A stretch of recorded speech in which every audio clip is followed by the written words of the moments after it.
Hi welcome to Tanya YouTube channel. எல்லாம் பார்க்கும்போது subscribe பண்ணிவிட்டு பாருங்கள்.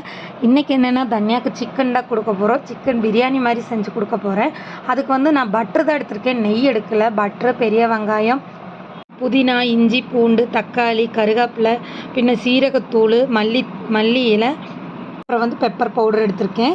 இன்றைக்கி தான் பாப்பாவுக்கு பட்டரில் செஞ்சு கொடுத்துருக்கேன். எப்பயுமே நெய்யில் தான் செஞ்சு கொடுப்பேன். பட்டர் சேர்த்திக்க சொன்னாங்க. அதுக்கு இன்னும் கொஞ்சம் நல்லதுன்னு சொன்னாங்க. சரின்ட்டு ஹோம்மேட் பட்டர் தான் எடுத்திருக்கேன். வீட்டில் ரெடி பண்ண பட்டர் தான் இது. பட்டரில் செஞ்சு கொடுக்கலாம் அப்படின்ட்டு பட்டரு ஊற்றியாச்சு. குக்கர் லைட்டாக சூடு பண்ணிவிட்டு வெங்காயம் ப்ரௌனிஷ் ஆகிற வரை நல்லா வணக்கிக்கலாம். வீடியோ ரெகுலராக பார்க்குறவங்களுக்கு தெரியும், நான் வெங்காயம் இருக்கிற அடையாளமே தெரியாத அளவுக்கு வெங்காயம் மட்டும் வணக்கிடுவேன். வணக்கி செஞ்சால் இல்லைன்னா முழு வெங்காயம் போட்டு மொத்தமாக வேக வைப்பேன். வெங்காயம் நல்லா வணங்கிருச்சு. இஞ்சி பூண்டு நான் மிக்சியில் அரைக்கல, அம்மியில் சதைச்சிட்டேன்.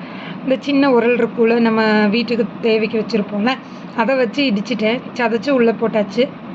அது லைட்டாக வணங்கினதுக்கப்புறம் தக்காளி போட்டுக்கலாம். தக்காளி பொடுசாக வெட்டிக்கலாம், ஏன்னா அப்போ தான் அது நல்லா வெந்து கிடைக்கும் போது அதில் மை ஆயிரும், நமக்கு தெரிஞ்சுக்காது. அதனால் தக்காளி நல்லா பொடுசாக வெட்டி போட்டுக்கலாம். பொடுசாக வெட்டிட்டு புதினா, கொத்தமல்லி தழை. புதினாவுக்கு கொஞ்சோண்டு தான் கிடச்சிச்சு, அதனால் சரி புதினா கொஞ்சோண்டு போட்டு கொத்தமல்லி கொஞ்சம் போட்டுட்டேன். அப்புறம் நான் சீரகம் இன்றைக்கி முழுசாக சீரகம் எடுக்கலை. சீரகமும் பவுடராக எடுத்துகிட்டேன், பெப்பருமே பவுடராக எடுத்துட்டேன். சிக்கன் ஆல்ரெடி நான் மஞ்சத்தூள் போட்டு தான் கழுவி எடுத்திருக்கேன். இருந்தாலும் சாப்பாட்டில் கொஞ்சம் மஞ்சத்தூள் போட்டுக்கலாம். இது பிரியாணின்னு இல்லை, சிக்கன் வச்சு சாப்பாடு பாப்பாவுக்கு செஞ்சு கொடுக்கலாம், கொஞ்சம் ஸ்பைஸியாக இருக்கட்டும்னு சொல்லிவிட்டு இதெல்லாம் போட்டு செஞ்சுருக்கேன். மற்றபடி பிரியாணியெல்லாம் பாப்பாவுக்கு இப்போல்லாம் செஞ்சு கொடுக்குறதெல்லாம் இல்லை. இதை நல்லா வணக்கி விட்டுட்டு நம்ம சிக்கன் மஞ்சள் போட்டு ஒரு 5 டைம்ஸாவது கழுவிடுங்க, ஏன்னா குழந்தைங்க இருக்கனால. சிக்கன் இதில் போட்டுட்டு அந்த பட்டரில் லைட்டாக ஒரு கிண்டி விட்டுறலாம். சிக்கன் ஓரளவு அதான பிறகு வணங்கினதுக்கப்புறம் தண்ணி ஊற்றிக்கலாம். நம்ம தண்ணி எந்த அளவுக்கு நம்ம ரைஸ் எடுத்துருக்கோமோ அதுக்கு பொறுத்து ஊற்றிக்கலாம். நான் கொஞ்சம் தான் ரைஸ் எடுத்திருக்கேன், ஏன்னா சிக்கன் ஒரு 3 பீஸை பொடுசாக வெட்டி எடுத்துருக்கனால. அதனால் நான் அதுக்கு ஏற்ற அளவுக்கு தண்ணி ஊற்றிட்டு உப்பு போட்டுக்கிட்டேன். இதை நல்லா கொதித்து வரட்டும். கொதித்து வந்ததுக்கப்புறம் நம்ம ரைஸ் போட்டுக்கலாம். 3 நிமிஷம் விட்டாச்சுன்னா அது நல்லா கொதித்து வந்துடும். உப்பு போட்டுக்கோங்க, நம்ம தேவை எந்த அளவுன்னு பார்த்துட்டு போட்டுக்கோங்க. கொதித்ததுக்கப்புறம் நான் ரைஸ் போட்டுட்டேன். ரைஸ் போட்டு நல்ல மனம் வந்துச்சு. பாப்பா விரும்பி சாப்பிட்டா. நீங்கள் இந்த மாதிரி ட்ரை பண்ணி பாருங்கள்.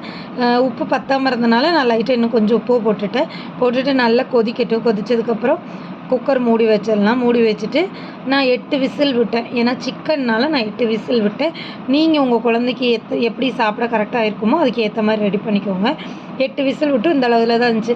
அப்போ நல்லா பருப்பு மற்ற வச்சு கரைஞ்சிக்கோங்க, இல்லைன்னா மிக்சியில் 2 அடி அடிச்சுட்டு குழந்தைக்கு கொடுத்துருங்க. பாப்பா விரும்பி சாப்பிட்டுக்கிட்டா. நான்வெஜ் கொடுக்கக்கூடாதுன்னே இல்லைங்க, எல்லாமே கொடுக்கணும். சிக்கன் கொடுக்கறதுனால குழந்தைங்களோட மசில்ஸ் எல்லாம் நல்லா டைட் ஆகும், நல்லது குழந்தைங்களுக்கு. நான் அதோட ஷார்ட்ஸ் வீடியோவில் சிக்கனோட பெனிஃபிட்ஸ் என்னென்னு போடுறேன். பாப்பா இந்த வீடியோவில் நான் பாப்பா எப்படி சாப்பிட்டான்னு போடுறேன் பாருங்கள். விரும்பி சாப்பிட்டுக்கிட்டா.